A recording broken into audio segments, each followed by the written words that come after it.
दौलत दुनिया माल खजाना खर्चे खाए सो टक्कर है, कह दरिया की तन में गीदी और माया का चक्कर है। ऐसा माया का चक्कर लगाया गया है। ये 16 महाशक्तियां, इस जीव के पीछे 16 महाशक्तियां लगाई गई है। ध्यान देने का विषय है सज्जनों। ये सतगुरु कह रहे हैं और सतगुरु उसी बात को कह रहे हैं, शब्द में बोल रहे हैं आपको हमें याद दिलाने के लिए। क्या कहते हैं? ये है काम, जैसे एक काम को लीजिए,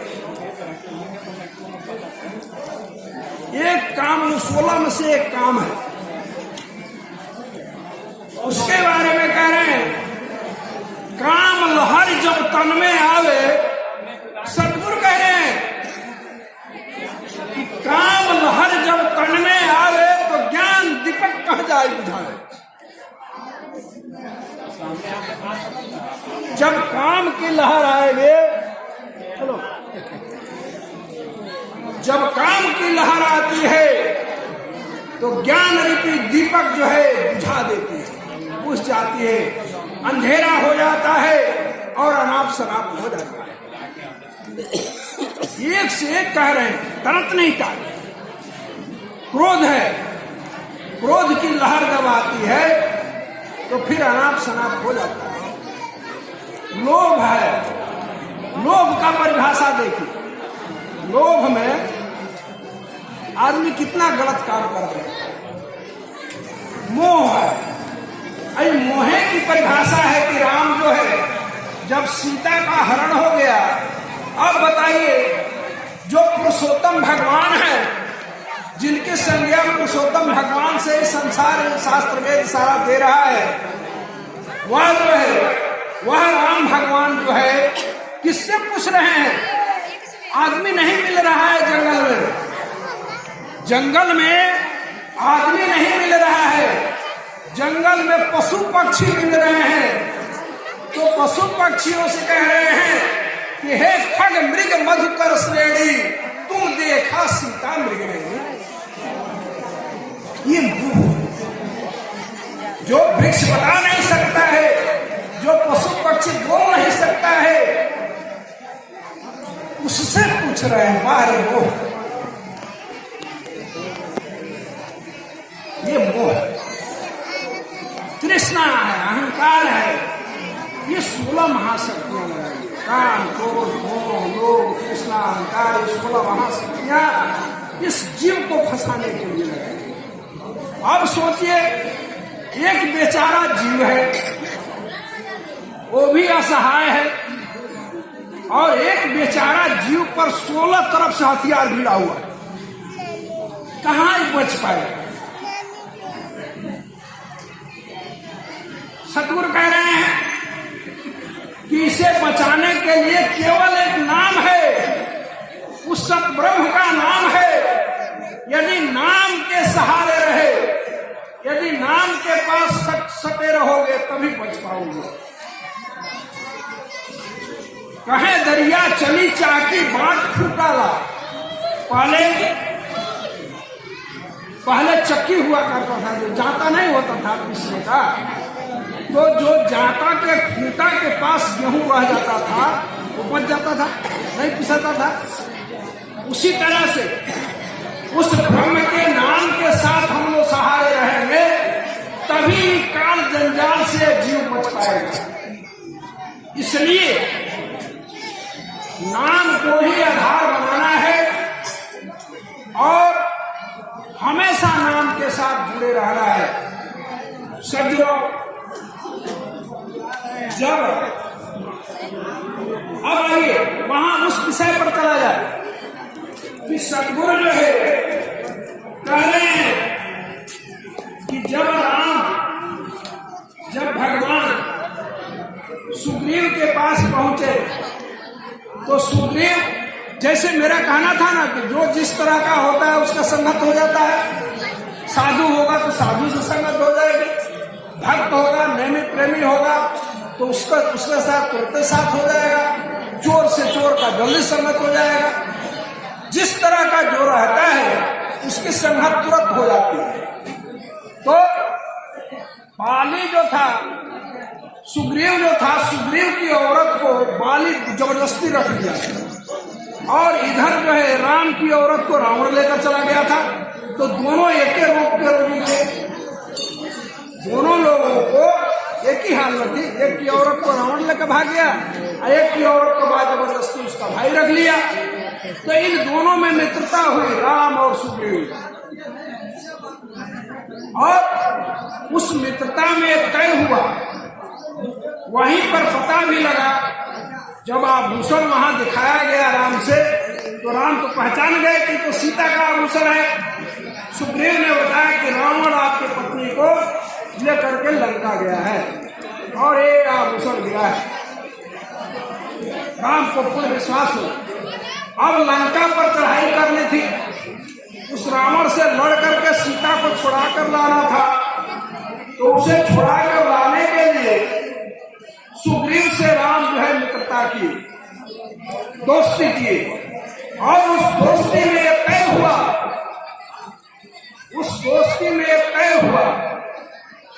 राम ने कहा कि मैं तुम्हारे दुश्मन, तुम्हारी पत्नी को जो बाली रखा है तुम्हारा भाई जबरदस्ती, उसको मैं छुड़ा दूंगा, लेकिन ये बानरी सेना जो तुम्हारे साथ है, तुम्हारे पास है, उसका मदद करो। यही समझौता हुआ दोनों में। उस समझौता में तय हो गया और दोनों लोग आपस में सर्टिफाइड हो गए, एग्रीमेंट हो गया।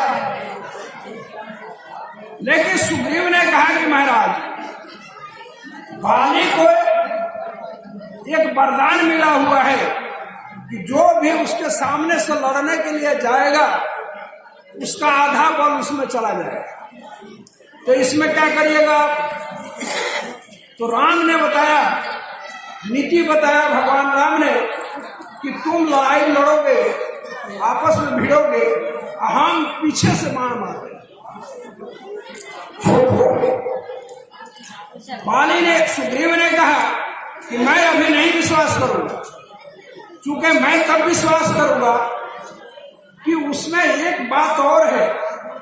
ये 7 ताड़ के पेड़ एक तरफ से जो एक लाइन से दिखाई दे रहे हैं, जो इन 7 ताड़ के पेड़ का एक बाण में उसका सर काट देगा, वही बाली को मारता है।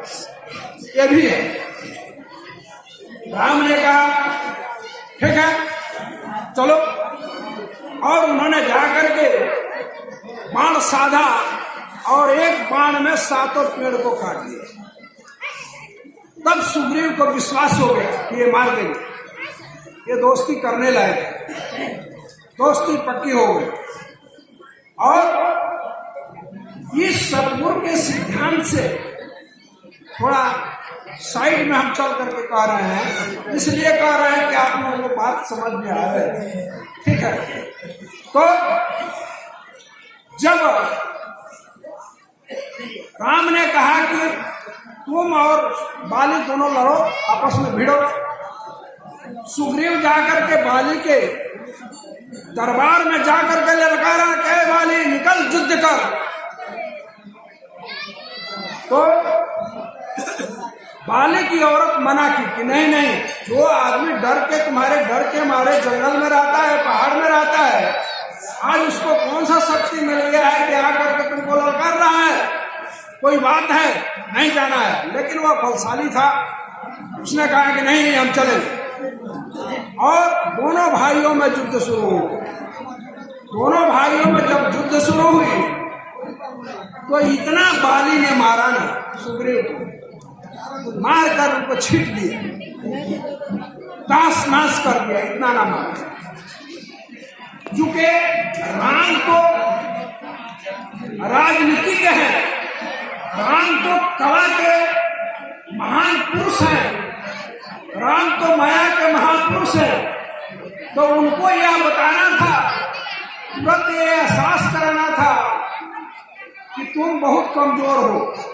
तो इतना पिटवाए बाली से कि सुग्रीव किसी तरह से छुड़ा के हाथ बांह छुड़ा करके भाग करके फिर किष्किंधा पहाड़ पर मरे हालत में गया।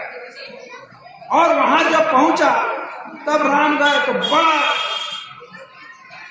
सुग्रीव कहा कह रहे आप तो बहुत धोखेबाज हो, अरे बाप रे हमको तो बहुत पिटवाया, हम तो किसी तरह से छोड़ा करके भाग करके बच के आ गए। तो राम ने घुमाया उसको। भगवान राम ने कहा कि देख भाई, तुम्हारा चेहरा और उसका चेहरा एक समान है, हमारे समझे में नहीं आ रहा था कि कौन बाली है कौन सुग्रीव है। उस लड़ाई के मैदान, उस लड़ाई में भीड़ा भीड़ी में हम समझ ही नहीं पा रहे थे, इसीलिए हमने बाण नहीं चलाया। हम सोचे कि बाण चला दे और कहीं सुग्रीव को लग जाए तब कहो। तो कहेंगे तब हाँ तो सुनो, आज दवाई इलाज कराओ, मलहम पट्टी कराओ, कल सुबह फिर लड़ाई करो। मलहम पट्टी हुआ, सेवा सुसुपा हुआ, तेल मालिश हुआ। और उन्होंने कहा कि आज कैसे, तब फिर वही बात होगी, हम तो नहीं जाएंगे युद्ध में। लेकिन राम ने कहा कि नहीं, एक माला हम तुमको डाल रहे हैं, माला तुम्हारे गर्दन में डाल रहे हैं, ये माला रहेगा तो हम पहचान जाएंगे कि तू सुग्रीव। तो यही तय हुआ। फिर हिम्मत कस के दूसरे दिन, और दूसरे दिन जाकर के फिर बाली के दरवाजे पर फिर ललकारा। और जब फिर दोबारा ललकारा तो बाली की औरत कही कह रहे धन्यवाद महाराज, आप एकदम मत जाइएगा, जिसको आपने इतना मारा किसी तरह से भाग करके अपना जान बचाया, वह आदमी फिर आ जाकर ललकार रहा है, कोई काला है इसमें बात में, जाने की जरूरत नहीं है।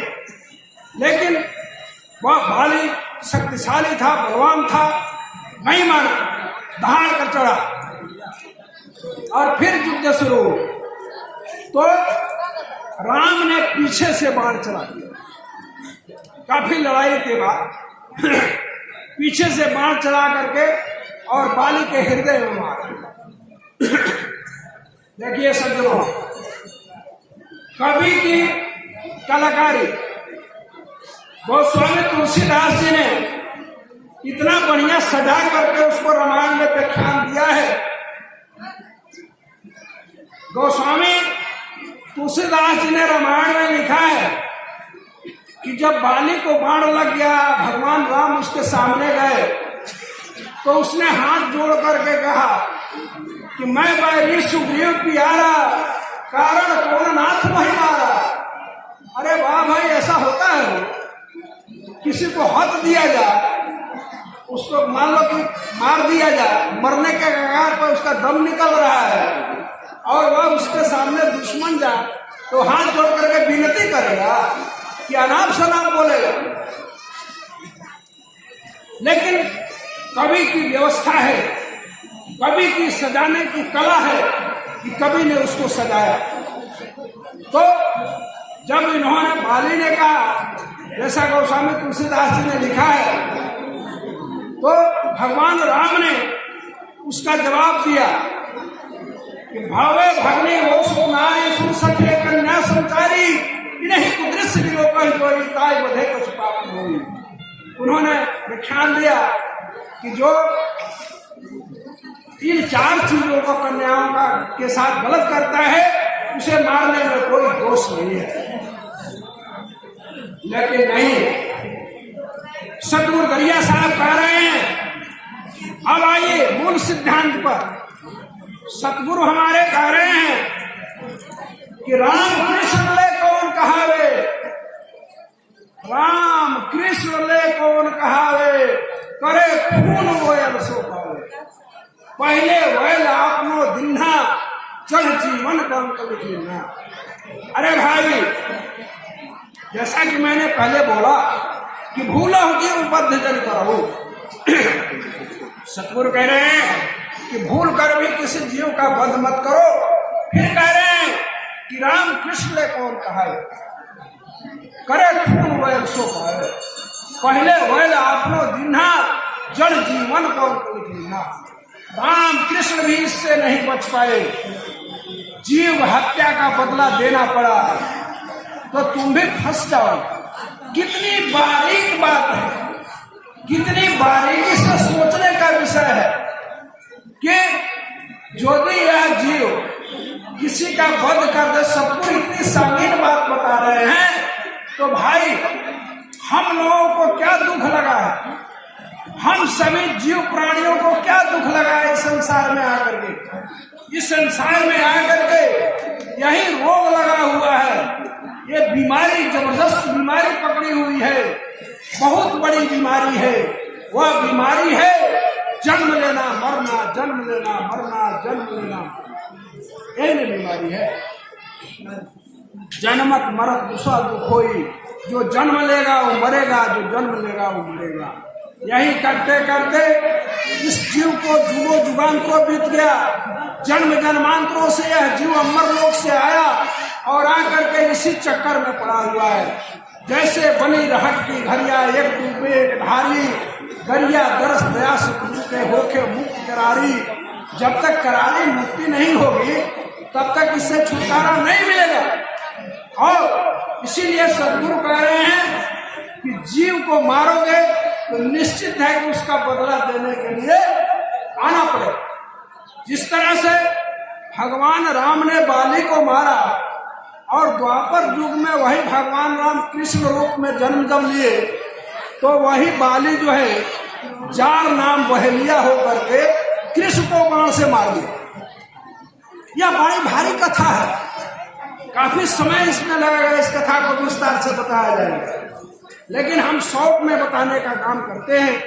बता रहे हैं कि यह जीव जो है यदि किसी का कोई वध करेगा तो उसका बदला देना पड़ेगा।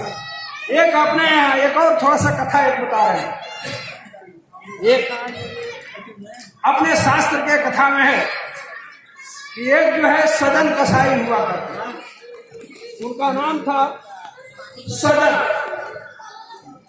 और कसाई जैसे कोई हो और कसाई के यहाँ उसका समधी जाए, समधी नहीं होता है, समधी अलग, समधी यदि जाए, और जैसे मान लो कि गाय भैंस रखने वाला व्यक्ति है, यदि उसके यहाँ कोई उसका समधी आ जाए और दही दूध ना मिले, कितनी शिकायत होगी।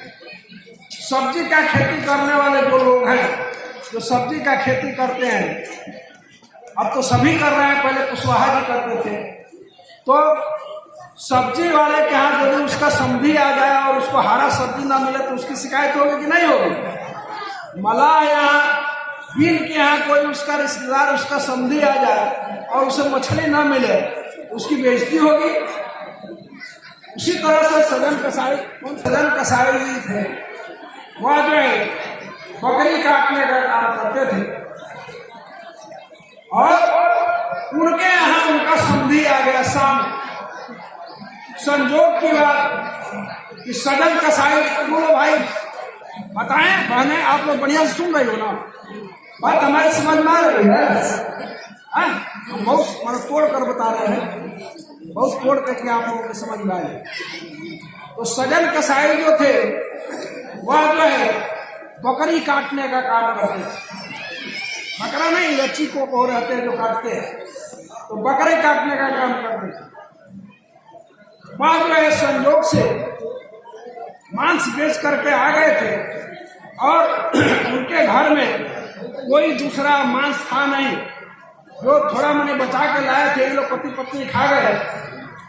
सजन कसाई के यहाँ उनका समधी आया और समधी आया तब तक जो है मांस बिक चुका था, लेकिन अब समधी के आने पर मांस न मिले कसाई के यहाँ तब तो उसकी बड़ी बेइज्जती होगी ना, समधियाना में बट्टा पड़ जाएगा। तो बड़ी चिंता में पड़ा सजन कसाई कि भाई अब क्या खिलाना है, मांस तो खत्म हो गया है। अब एक बकरा बांधे हुआ था, उस बकरा को बांधे हुए था, लेकिन उसने सोचा कि यदि इस बकरा को हम काट देते हैं इस समय तो कल बाजार है, कल शाम को, तब तक मांस गड़बड़ा जाएगा, ग्राहक खरीदेगा नहीं। आज सब हम सभी जो है ग्रामीण क्षेत्र के हैं और सब हम लोग देखते हैं, बाजार मार्केट जाते ही हैं, आप देखेंगे किस तरह से बकरा को काटता है। वह जाकर के वहां खड़ा हो जाता है, अपने सामने उसको कटवाता है, यह देखने के लिए कि यह ताजा मांस है। सामने कटवाता है खड़ा होकर, हम देखिए घेर करके खड़ा रहता है खरीदने वाला। तो सजन कसाई समझे कि यदि हम इस समय इसका हत्या कर देते हैं, काट देते हैं, तो कल ये मांस बिकेगा नहीं। उसने जो है बड़ा चिंता में पड़ा कि अब कैसे खिलाना, समझी को भी खिलाना था, इधर ये समस्या थी।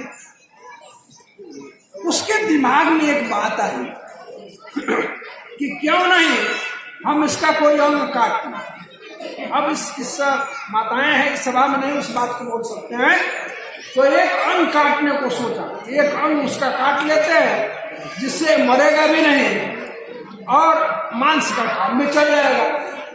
तो उसने छुरा लेकर के बकरा के पास पहुंचा। परमात्मा की कृपा हुई। परमात्मा जिसको चाहे परमात्मा का कृपा हो जाए, बिना उनके कृपा का इस जीव का कल्याण नहीं है। परमात्मा का जब तक दृष्टि नहीं होगा तब तक इस जीव का कल्याण नहीं हो सकता है।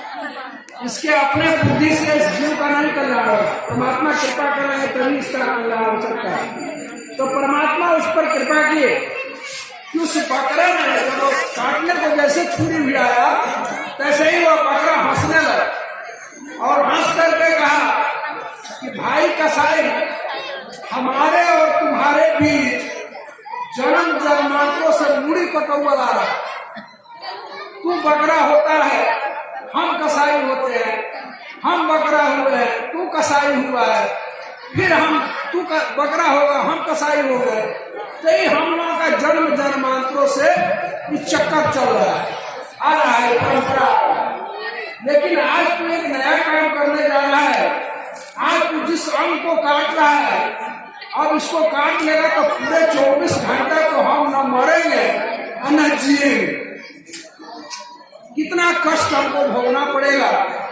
इसीलिए हंस रहे हैं कि तू आज नया बात एक शुरू कर दिया, एक नया अध्याय चालू कर दिया। ठीक है, तू सजन कसाई को ज्ञान हुआ और उन्होंने कहा कि अरे भाई ऐसा होता है क्या? कहा कि महाराज तो आज से तू हमारे तुम्हारे बीच तो जन्म जन्मांतरों से ही चल रहा है, तो ज्ञान हुआ। अब सदगुरु की बारीकी को समझना, हमें अपनी बारीकी को समझना है। कितनी बारीक सिस्टम है कि हम जो है माताएं जो है मूड़ी से टप से ढील निकाल कर चट से मारेंगे। भाई ढील बनना पक्का है, गारंटी है।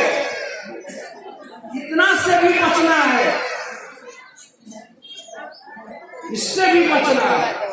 किसी जीव को नहीं मारना, भूल कर देंगे। जस प्यार जीव आपको तस सोए प्यार जाने सब ये भाव जब नहीं आएगा। और पूजा के नाम पर कह रहे हैं कि आत्म पूजा, सदगुरु कह रहे हैं कि आत्म पूजा नहीं देव पूजा सोई जात जने वो देखना है। आत्मा पूजा के समान कोई पूजा नहीं है। कोई भी आत्मा अपने यहाँ पहुंच जाए, भूखा है उसको भोजन दो, उसका सेवा करो, जितना ही कर पड़ता है जो ही है। ठीक है, यदि घर में कोई सदस्य प्यासा है, ससुर प्यासा है, पति प्यासा है, कोई बच्चा प्यासा है, कोई भी प्यासा है, आज यदि खूब मार मूझ करके शंकर जी को जल चढ़ाने जा रही हो और प्यासा को छोड़ दे रही हो, तो उस जल चढ़ाने से कुछ नहीं होगा, व्यर्थ जाएगा, उसका कोई मतलब नहीं है। सतगुरु कह रहे हैं कि आत्म पूजा में लोगो, जो कोई आत्म पहुंचे आई, भाव से भोजन देव कराई। कोई भी आत्मा भूखा हो, भूखी हो, उसको वस्त्र नहीं है, वस्त्र दो, कपड़ा दो, भोजन दो। ये इससे सबसे बड़ी पूजा है आत्म पूजा। कह रहे हैं सतगुरु की आत्म पूजा नहीं देव पूजा। सतगुरु कह रहे हैं कि आत्म पूजा नहीं देव पूजा, सोई जात जनेऊ देखना है। आत्मा पूजा के समान कोई पूजा नहीं है। और जहां तक विधा की बात है, सद्गुरु ने सहज योग बताए हैं। उस सहज योग में सद्गुरु कह रहे हैं कि सहज योग अमृत रस चाखे परे कबहु नहीं सूखा, अनमन चीज दिजे भरपूरा आत्म सहे न भूखा। कह रहे हैं कि जो पूजा करनी है तो आत्मा की पूजा करो, ठीक है, और परमात्मा के भजन के लिए विधा सद्गुरु बता रहे हैं, सहज योग बता रहे हैं। सहज योग सद्गुरु अपना सहज योग की विधा बता रहे हैं कि सहज योग अमृत रस चाखे परे कबहु नहीं सूखा, अनमन चीज दिए भरपूरा आत्म कह रहे सहज योग को बता रहे हैं कि सहज योग में कह रहे हैं किस तरह की विधा बता रहे हैं। कह रहे हैं कि कोई किसी कंठी माला तिलक की जरूरत नहीं। कह रहे हैं कि माला फेरना है तो हर दम में दम लगाए हो, जहां दम लगे हो हर दम लगाए, हर श्वास में नाम जप, हर श्वास में परमात्मा के नाम का जाप करना है। फिर पूरे 24 घंटा अपने आप हिसाब भी करना है। पूरे 24 घंटा में 21,604 श्वास करता है। एक दिन एक रात में 21,604 बार लगा। पूरे 21,604 बार लगे ये माला चल रहा है, और इस माला में जो सद्गुरु के द्वारा नाम सद्गुरु का मिला है उस नाम का जाप करना है, हर दम में दम लगाए। और देखिए कोई हिसाब किताब जिस समय या जीव इस शरीर को छोड़ता है उस समय उसके सामने एकदम पूरा वीडियोग्राफी रख दिया जाता है। पूरे जीवन भर का चित्र और उसका जो वीडियोग्राफी है वह उसके सामने रख दिया जाता है। इसीलिए सद्गुरु कह रहे हैं कि जोई कर्म किना सोई सब लगा, और उस वीडियोग्राफी को देख करके इस जीव को ही निर्णय करना पड़ता है कि हम कहाँ का जाने के लायक हैं। तो हमें पूरे 24 घंटा में अपने आप से पूछना है, पूरे 24 घंटा में जब शांति मिले तब अपने आप से पूछना है कि 24 घंटा में 21,604 बार श्वासा चला, माला चला, और 21,604 बार में हमने उस सतब्रह्म के नाम का कितना बार जाप किया। हिसाब निकल जाए, पक्का पक्के हिसाब निकल जाएगा कि हम चोर हैं, हम बेईमान हैं कि हम ईमानदार हैं। ये अपने आप से देखना है, अपने आप से तोलना है। सद्गुरु इसी पर ठोक करके कह रहे हैं कि जियते मुक्त जान तब साचा, जिंदा में ही अपने आप को जानो। कि पूरे 24 घंटा में हमने परमात्मा का नाम कितना बार लिया। देखिए सद्गुरु सहज योग के माध्यम से ये बताने का काम किए, और जब सद्गुरु दीक्षा देते हैं तो उस दीक्षा में बताने का काम करते हैं कि आप 5 टाइम कोर्निश सलाम करें, 5 टाइम कोर्निश सलाम करें। इसलिए कि जब तक आप कोर्निश करेंगे तब तक तो कम से कम परमात्मा का नाम लेंगे, उतना देर तो सतब्रह्म का नाम जप होगा, उतना देर तो होगा। लेकिन उसके गहराई में जाओ तब समझ में आएगा क्या गहराई है।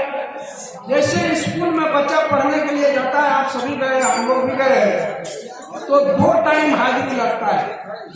एक सुबह में जब क्लास शुरू होता है तब हाजिरी लगता है, और दूसरा जब लंच के बाद जाता है वाला तो दूसरी बार उसकी लंच में कौन कौन भागा है, कौन कौन आया है, ये हाजिरी लगता है। उसी तरह से उस सतब्रह्म के यहाँ 5 बार हम लोगों को हाजिरी लगाना है।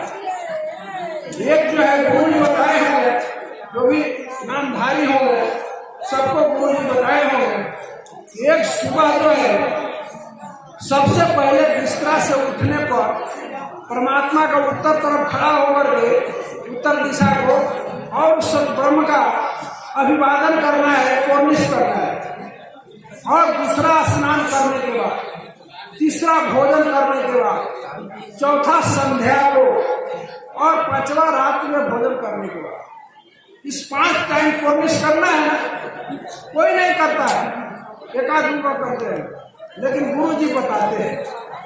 गुरु जी तो अपना जिम्मेवारी दे दी कि भाई तुम 5 टाइम कोर्निश करो और परमात्मा के नाम का जाप करो। लेकिन जो इस जीव का कल्याण चाहते हो, इस जीव को सही में परम पद प्राप्त कराना चाहते हो, तो भाई नियम को तो फॉलो करना पड़ेगा, नियम को मानना पड़ेगा। तो अब रहा ये, उसमें अब और गहरी बात यह है कि जैसे मान लो कि स्कूल में लड़का जाता है, hello hello hello hello, school में लड़का जाता है और स्कूल में लड़का जाए, दोनों टाइम जाए, सुबह भी हाजिरी उसकी बने और शाम को भी उसकी हाजिरी बने, लंच के बाद भी। हम सभी जो है उसी तरह से स्कूल में एडमिशन लिए हैं, परमात्मा सतब्रह्म के विद्यालय में एडमिशन लिए हैं और हम लोग 5 टाइम कोर्निश करते हैं, ठीक है। लेकिन खाली हाजिरी से तो पास नहीं होगा भाई। हाजिरी खाली स्कूल में जाने से कोई पास हो जाएगा? नहीं ना पास होगा। रोजे रोजे स्कूल जाए अब पढ़े ना तो कैसे पास होगा? तो इसलिए पढ़ाई करना जरूरी है, कोशिश करना है। सतगुरु कह रहे हैं कि करत करत अभ्यास को, सारा सिद्धांत कह रहा है कि करत करत अभ्यास को जगमग जात सुजान बसरी यावत जात को सिंपल करत इंसान। तो जब हम अभ्यास करेंगे, सतगुरु शब्द बोल रहे हैं कि ज्यों ज्यों दिल में वासा है वो, त्यों त्यों ब्रह्म साफ हो रहे हो। ज्यों ज्यों परमात्मा के नाम का जाप होगा, ज्यों ज्यों उसका स्टॉक बढ़ेगा, स्टॉक बढ़ेगा, स्टॉक बढ़ेगा, तो क्या होगा कि ब्रह्म साफ हो जाएगा। ब्रह्म जब साफ होगा तो गलत और सही सबका विचार होने लगेगा, समझ में आने लगेगा। जब दीप जलेगा तभी न प्रकाश होगा। दिन है तो सब दिखाई दे रहा है, रात होगा तो अंधेरा हो जाएगा, कुछ वासना के पास नहीं दिखाई देगा। तो जब परमात्मा के नाम का जब हम लोग जाप करेंगे, जितना ही जाप करेंगे उतना ही ज्वाला होगा, उतना ही समझ में आ जाएगा, उतना ही माया समझ में आ जाएगा और ज्ञान अज्ञान सब समझ में आने लगेगा।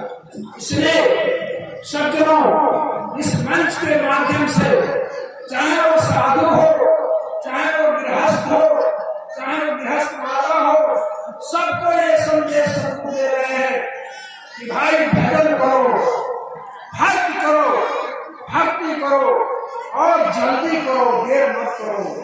इसलिए कि इसका कोई ठिकाना नहीं है, कब तक ये रहेगा, कब चला जाएगा। तो ये गुरु संत भी बताए कि भक्त करे जीवे बस पाचा, का तो मुक्ति जानो साचा।